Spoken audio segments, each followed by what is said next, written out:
मैं हूं अंशिता।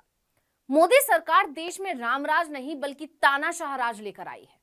राम मंदिर के नाम पर वाहवाही लूटने वाली मोदी सरकार पर यह गंभीर आरोप नागरिक समाज के 100 से ज्यादा सदस्यों, मानवाधिकार रक्षकों, पूर्व सिविल सेवकों, मीडिया पेशेवरों और शिक्षाविदों के समूह ने लगाया है। इन लोगों का मानना है कि देश में रामराज नहीं आ रहा है बल्कि तानाशाही बढ़ रही है। इनके मुताबिक मोदी सरकार तानाशाह सरकार है, देश में तानाशाही कर रही है। अब सवाल यह है कि आखिर सरकार पर इतने गंभीर आरोप लग क्यों रहे? अब राम मंदिर बनवाकर भले ही मोदी सरकार अपनी पीठ थपथपा रही है, लेकिन इसके दूसरी तरफ किसानों के साथ जो बर्बरता हो रही है वो किसी से छिपी नहीं है। किसानों को रोकने के लिए बॉर्डरों पर कीलें बिछाई गई हैं, तो कहीं पुलिस वाले लाउड स्पीकर से किसानों को धमका रहे हैं। मिर्ची पाउडर भी इस्तेमाल करने के आदेश दे दिए गए हैं, लाठी डंडे बरसाने के आदेश दिए जा रहे हैं। मोदी राज में किसानों के साथ हो रही बर्बरता की इन तस्वीरों को देखकर लोग सोच में पड़ गए हैं कि क्या मोदी राज में इसे ही रामराज कहा जाएगा? क्या मानवाधिकारों का हनन रामराज है?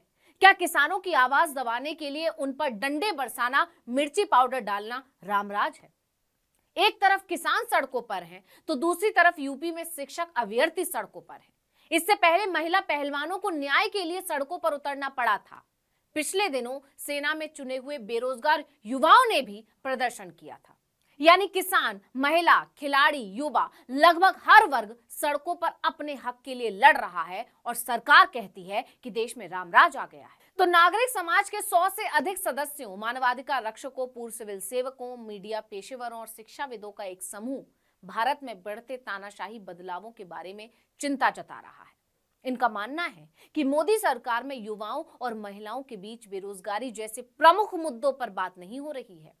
2 दिन के लोकतंत्र सम्मेलन 2024 में जम्मू कश्मीर के पूर्व मुख्यमंत्री उमर अब्दुल्ला, वरिष्ठ कांग्रेस नेता सलमान खुर्शीद, मनीष तिवारी, माकपा महासचिव सीताराम येचुरी, सांसद कपिल सिब्बल, कश्मीर के माकपा नेता मोहम्मद यूसुफ तारिगामी और पीपल्स डेमोक्रेटिक पार्टी की प्रवक्ता सुहेल बुखारी जैसे तमाम विपक्षी नेता शामिल हुए थे। तो इस सम्मेलन में नए भारतीय न्याय संहिता, भारतीय नागरिक सुरक्षा संहिता और भारतीय साक्ष्य विधेयकों की समीक्षा करने का आह्वान किया गया, जिसमें महज संदेह के आधार पर यानी सिर्फ शक होने पर गिरफ्तारी की अनुमति दी जाती है।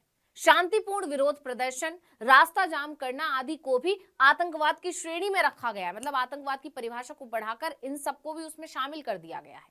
लोगों का मानना है कि ये सब सिर्फ सरकार के खिलाफ उठने वाली आवाजों को रोकने का एक नया तरीका है, जबकि लोकतंत्र वाले देश में जनता को सरकार की आलोचना करने का, अपने अधिकारों के लिए लड़ने का, प्रदर्शन करने की पूरी आजादी है। लेकिन सरकार इन सब पर रोक लगाने की कोशिश कर रही है। अब विपक्ष पूछ रहा है कि क्या इसे तानाशाही नहीं कहा जाएगा? यही नहीं, इस सम्मेलन में गैर कानूनी गतिविधियां रोकथाम अधिनियम यूपी और जम्मू और कश्मीर के सार्वजनिक सुरक्षा अधिनियम PSA जैसे कठोर कानूनों को निरस्त करने की सिफारिश की गई। इसके अलावा इस सम्मेलन में यह भी मुद्दा उठाया गया, आंतरिक संघर्षों में सशस्त्र बलों को तैनात करने से परहेज करने का आग्रह किया गया। इसके साथ ही उन्होंने 1951 की सिफारिश की निवारक हिरासत अधिनियम PDA का समर्थन किया। इसके तहत केवल युद्ध की स्थिति के दौरान लागू होना चाहिए। इसमें यह भी जोड़ा गया कि जमानत नियम है कि सिद्धांत का पालन किया जाना चाहिए और केवल ऐसे अपराधों के मामले में अपवाद होना चाहिए जो गंभीर श्रेणी में आते हैं।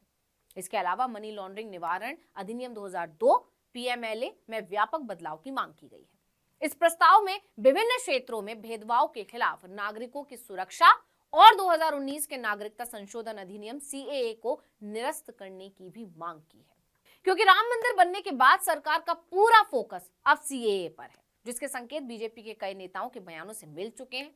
और सरकार CAA क्यों लागू करना चाहती है, ये हर कोई जानता है। इन तमाम मुद्दों के अलावा इस सम्मेलन में किसानों का मुद्दा भी उठाया गया। विपक्ष ने सरकार से MSP की कानूनी गारंटी प्रदान करने और स्वामीनाथन आयोग की सिफारिशों को लागू करने की अपील की। यानी सिर्फ विपक्ष ही नहीं, मानवाधिकार रक्षक और पूर्व सिविल सेवक भी मानते हैं कि मोदी सरकार तानाशाह रवैया अपना रही है।